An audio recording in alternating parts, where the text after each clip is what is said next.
түрүүний хичээлдэр бид биеийн төлөөний үгийг ялгалах талаар үзсэн. Тэгээд тэр арай багтаагүй үлдсэн хэсгээ өнөөдрийн хичээлд үргэлжлүүлж ярив да. За саах төлөөний үг энэ элбэг хэрэглэгдэх үгнүүдийг бас бичиж мэдж авах нь хэрэгтэй юм. За эдгээр гэхэд яаж бичих вэ? Эдгээр тэдгээр гэвэл эдгээр ийм тийм за доор нь биччихье.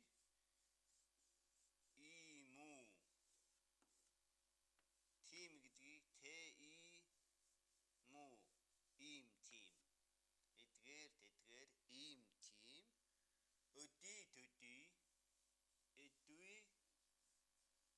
эдгээр ийм тийм өдий төдий за энд тэнд за энэ жаахан шүдний бичгтээ энд нэг шүдний зай гаргаж бичдэг. Хуучин ийм уламжлалтай. Тэгэхгүй хоёр шүд бичих юм бол одоо атч гэдэг юм адч гэдэг үгтэй андуур гэж уншигдах гээд байдаг учраас энд нэг ийм жаахан зай гаргаж бичдэг юм шүү. Энд тэнд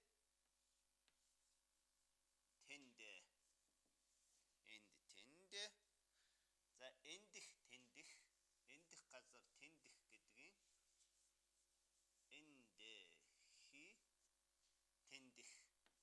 эндих тэндхийн сонинч гэдэг юм уу? Эндих тэндих. За энд бид бол хичээл болгоноор энэ 30 хичээлээр бүх юмыг хамааруулж амжихгүй учраас тухайн үед нь ийм одоо хэлж өгмөр имийг бол тухайн үед нь хэлж өгөхөөсөөр аргагүй. За үгийн тусад нь бичигддэг нэг ийм дагавар байгаа. Жишээлх юм бол одоо манайх гэвэл яаж бичих вэ гэхлээр зэрэг мануу энэ бол манайх манайхан гэвэл яаж бичих вэ? Мануу хин гэж. Тэгэхээр энэ хан хин Орчин цагийн монгол хэлээр дандаа салангад юм уу хин гэж бичдэг. За энэ ганцхан үгээр жишээллээ. Жишээлбэл доржийнх гэвэл доржийн хан гэвэл доржийн хин гэж дандаа салангад бичдэг юм шүү. Энэ нэг нөхцөлийг эндх тентх гэдгийг бичих талимд тэмдэглээд хэлээд өгье. Энийг яг энэ манайхан гэдгээр энэ жишээгээр нь цааш нь зөв бичиж сураарай. За асуух төлөөний үг хэдэн төлөөний үгийг бас за хин гэдэг бол та бүхэн амархан юу гэдэг асуух төлөөний үг бол ягуу гэж бичдэг. За ямар гэдэг төлөөний үгийг за одоо бол ингэж ямар гэж ингэж бичдэг. Гэхдээ хуучин хэлбэр нь бол ном унших юм бол дандаа ямбар гэж гарч ирнэ. Ямбар.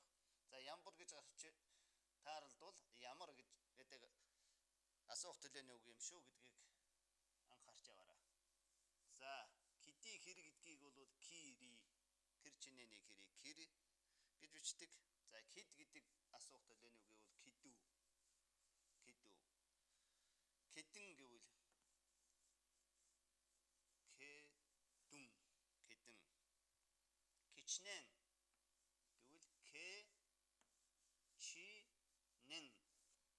кичнэн хаан гэдэг асуух төлөөний үгийг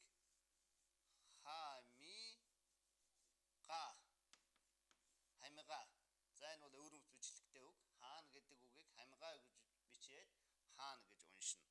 Хаан. Кизээ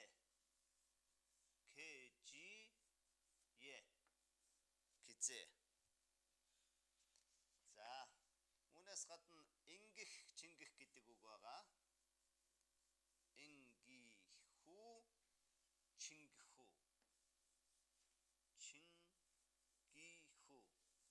Ингэх чингэх. Чингэх гэдэг энэ бичгийн хэлний үг бол тэгэх гэдэг үгтэй бол утга ойролцоо. За бүр судрын хэлэнд бол энгих чингих гэдэг үгний оронд ин хэмээн ин хэмээх тин хэмээх гэж бичсэн тохиолддог. Өөрөөр хэлбэл ингэж гэхийн оронд ин хэмээж, чингэж гэхийн оронд тин хэмээж гэж ингэж бичсэн зүйл бол бас тохиолддог юм аа. За энэ асуух заах төлөөний хэдэн үг элбэг хэрэглэгдэг үгнүүдийг нэг тогтоож явахын үүднээс хичээлийнхаа эхэнд гэлж өгье.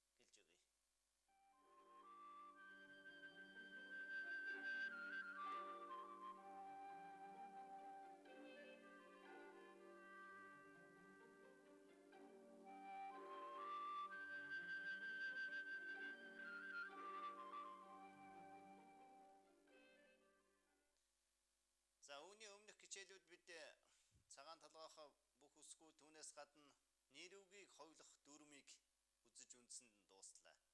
Тэгэхээр зэрэг хичээл болгонд бидний нэг анхааруулж байгаа юм бол монгол өчгөл үгийн үндсийг бол нүдлэх хэрэгтэй. Тэр үгийн үндсийг цааш нь хойлогддог дүрм нь бол тогтолцоотой их системтэй амархан дүрм байдаг гэж хэлсэн. Тэгэхээр одоо бол энэ хичээлээс цааш бид бол үйл үгийг хойлох ясыг үзэх юм. Тэгэхээр үйл үгэнд бол толовчгээс бол яв гэдэг үйл үгийн үндсийг явуу гэдэг үндсийг харж болно. Гэтэн явсан, явлаа, яваараа, явжээ, явтал, явангуут, яваасаа гэх мэтлэнгийн энэ хэлбэр бол толовчгонд байхгүй. Тэгэхээр зэрэг үйл үгийнхаа энэ хойлогддог систем дүрмийг бол сайн эзэмших учиртай. За өнөөдөр бол үйл үгийн цаг заах төлөвийн нөхцлүүдийг үзнэ. За энэ тухайн хичээл дээр бол бас клээд байсан учраас за яг эхлээд бүгдийг биччихье. Тэгээд зөвхөн клээгүй холбогдох дүрмүүдийг тайлбарлаж хэлж өгье. За чухуй эрэгүнд бичдэг эртний хэлбэр, эмүгэнд бичдэг нь чухуй. За үүний товчилсан хэлбэр нь одоо хэрэглэдэг нь ч.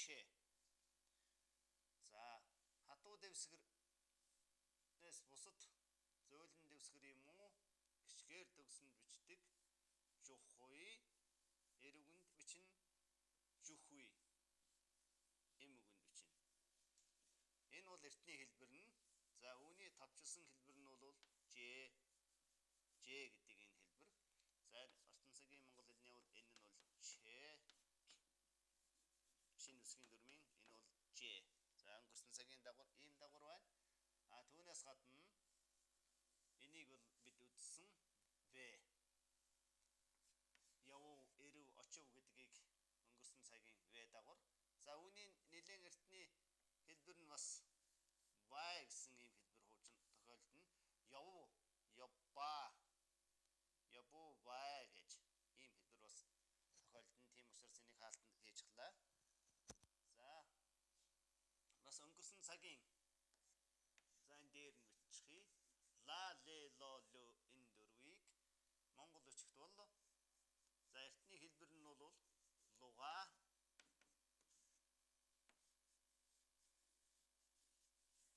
лүгэ. За одоо ертөнцийн цагийн монгол өчгт ла юм уу эсвэл бас сүүлата ийм хоёр хэлбэрээр товчилж бичдэг. За одоо юм уу ирээдүйн цагийг үзүүлдэг нааны дагуур. Нааны. Энэ бол на, не, но, нö дөрвөн хувилбартай байж болно. Ийм дагуур байна. За судар номд элбэг тохиолдох хуучин уншихад мөн энэ наагийн утгатай нам нэм гэдэг ийм дагуур бий. Өмнөх үг нь эрэг гэвэл нам гэж уншина, эм гэвэл нэм гэж уншина. За мөн юу гэдэг дагуур бий. Юу. Өмнөх үг нь эрэг гэвэл юу, эм гэвэл юу гэж уншина. За хамгийн хуучин монгол ном судар уншихад элбэг тохиолдох дагуур нь муй дагуур. За энийг ярианы хэлэнд ер нь монгол бичгийн бол хожмын сургалтын нэг дуудлага байдаг. Эрэм үгэнд ялгүй мойл гэж уншаад байдаг. За утга нь бол энэ наата бол эжилхэн. За тэгээд энэ дагууруудыг залгах дүрмийг за энэ дүрмийг бол бид өмнөх хичээлүүдээр ярьж байсан учраас санаж байгаа бах. Энэ чэгээр хэлсэн чухүй юм уу чэг бол хатуу дэвсгэр юм уу багар садаар энийг бол багар сад гэдэг зохион мүлүүгэнд орсон БГ РСТ гүйгүүлчээр төгссөн үгэнд эдгээрийг залгадаг. Бусад тохиолдолд зөөлөн дэвсгэр юм уу гişгээр төгссөн үгэнд бол үгнийг залгадаг. За түүнээс гадна энэтэй өнөөдрийн хичээлдээ яг үйл үг хувилах энэ дүрмтэй холбогдоод ярих холбох гişгийн дүрм юм уу жирэглэх гişгийн дүрм гэдгийг одоо эхэлж ярих хэрэгтэй болсон. Энэ бол маш чухал дүрм байгаа юм. Тэгэхээр энэ холбох гişгийн дүрм юм уу жирэглэх гişгийн дүрм гэдэг нь бол зөвхөн гийгүүлэгчээр төгссөн үйл үгийн үндсэнд хамаатай дүрм. Гийгүүлэгчээр төгссөн үйл үгийн үндсэнд эдгээр дагвараас залгахад зарим дагварыг залгахад дунд нь гидс жиргэлдэг. Энэ гидс гэдэг бол эр үгэнд уу гişг, эм үгэнд бол үү гişг гэсэн үг. За тэгэхээр өнөөдрийн энэ саг заах төлөвийн дагваруудаас тэр холбох гişг авдаг дагварууд нь бол эдгээр дагвар байгаа юм. Эдгээр дагваруудыг гийгүүлэгчээр төгссөн үйл үгийн үндсэнд залгахад дунд нь гидс жиргэлнэ. За жишээ нь бид нэг жишээ авъя. За сур гэдэг үгийг авъя. Сур. Ном эрдэм сурахын сур. За сур гэдэг бол гийгүүлчээр төгссөн үйл үгийн үндс байна. Сур.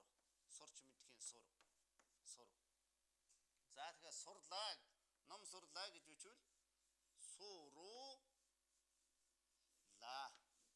Энд тэр холбох гидсийг ингэж эргэлнэ. Сурнаа гэж үчвэл суруу наа гэж үчинэ. Энэ дагварын өмнө холбох гişг гэдэг жирэг гидс гэж хэлдэг. Энэ гидсийг ингэж эргэлж өгнө. За сур ном гэж үчгэд суруу нам. За энэ холбох гişг юм уу жирэг гидсээ энд нэмнэ. Сур юу? Ном эрдэм сур юу гэвэл суруу юу.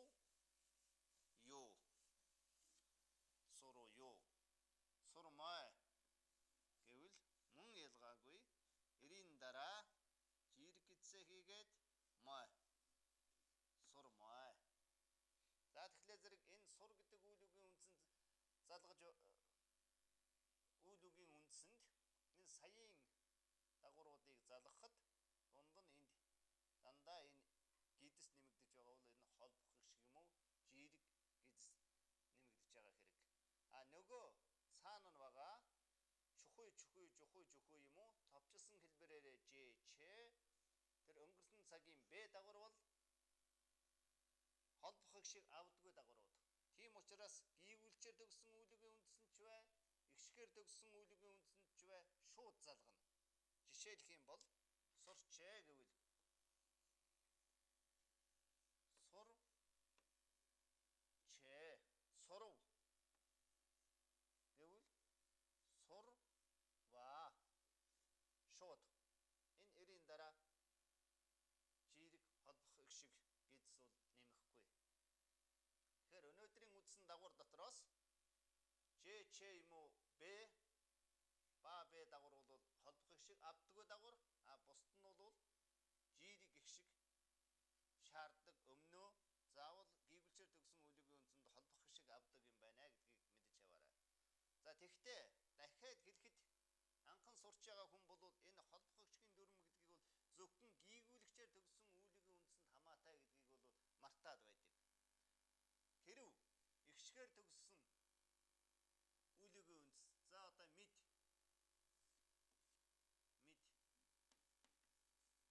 сур гэдэг. За энэ үйл үгийг эн чинь гişгээр төгссөн үйл үгийн үндс байна. Үүнийг энэ дагваруудаар хувилахад бол ямар ч төвөг байхгүй шууд л бүх дагварыг үүний араас угсраад өөрөөр хэлэх юм бол МДЭН бол шүд болно. Ингээд л үүний хойно энэ бүх дагварыг бол зүгээр шууд залгачихна шүү. За ингээд саяын ярьсан дүрмийг нэг сайн анхаараад ав.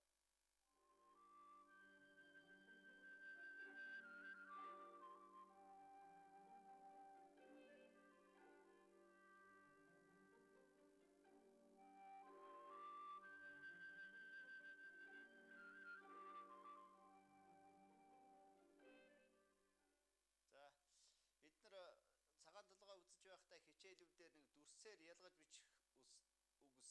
Өөрөөр хэлэх юм бол ортон цагийн монгол хэлэнд ижил дуудлагатай монгол үчгээр хоёр янзаар утгыг ялгаж бичдэг. Хоёр янзын илэгч байдаг юм уу? Ийм үгнүүдийг цөөнийг өгч байсан. Одоо бол энэ сүүлийнхаа хичээлүүд дээр бас хичээлийнхаа төгсгөлд ийм бичлэг ойролцоо андуурагдахаар юм уу? Эсвэл ортон цагийн монгол хэлэнд ижил дуудлагатай утга өөр тийм үгсийг бол ингэхдээ тийм үгс бол тийм ч их олон биш. Гэхдээ зайлшгүй нүүдлэх шаардлагатай үгнүүдийг бол тол маягаар цөөнөөр нь бичиж өгөх юм аа. За хоёр янзын уул байна. За энэ уулыг бол та бүхэн мэдж байгаа. Уул нурууны уул. Гэтэл зүгээр хоёр гиз давхарлаад бичсэн уул гэж ингэж. Энэ бол уул хэрэг. Уул юм гэхэд хэрэгэлдэг уул. Энэ уул нурууны уул. За ортон цагийн монгол хэлэнд бол хоёулаад уул гэж бичнэ. Бичдэг дууддаг. За хоёр янзын унах байна. Ууну хуу. Нөгөөх нь ууна хуу. Энэ ууну хуу хоёулаа одоо бол шинэ үсгээр бол унах гэж бичсэн шүү дээ. Энэ бол унаа унахын унах. Энэ нь унаж ойчхын унах. Тэгэхээр энэ нь ууну хуу, энэ нь уунаа хуу. Унах хуу. За хоёр янзын амар байна. Амур. Нөгөөх нь зөвхөн амар. Энэ бол амар мэндийн амар. Энэ нь амар хэлбэрийн амар. Амар хэлбэрийн амар. Амар хэлбэрийн амар.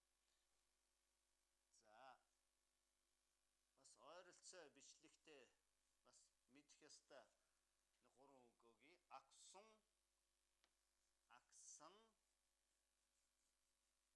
аксан, аксум. За энэ аксун гэдэг үг бол зээллэг гэсэн утгатай хуучин юм уучхад олонтой тохиолдно. Аксан авах гэвэл зээллэг авахыг бол ингэж бичдэг байсан. Зээллэг гэсэн утгатай үг. Энэ аксан гэдэг бол энэ а язгууртай энэ дутмаг туслах үйл үг бол бай гэдэгтэй эзэлхэн утгатай. Аксан гэдэг маань байсан гэсэн утгатай. Өгүүлбэр төгсгсөн сул үг. За аксам гэдэг бол аксам хүн гэдгийг аксам. За тэгээд энэ аксанг бас энд нэг зүйлийг анхаарах хэрэгтэй. Монгол үчгээр бичгээд одоо байсан сан гэдэг юм уу. Тэгвэл тэр үнэндээ бол байсан аксан гэсэн үг. Тийм учраас тэр байсан аксан гэдгийг бол тэр байг сан аксан гэдэг нэгт энэ аксан гэдэг нь тавчлагдсан учраас салангат сан бичдэг. Салангат сан бичдэг. Тэр бол энэ аксны сан юм шүү. Байс явсан сан гэвэл явсан сан гэдгийн сан тэр салангатаар бичнэ. За тэгээд хичээл дээр ийм цөөн үгийг нүдэлж бичиж явъя да.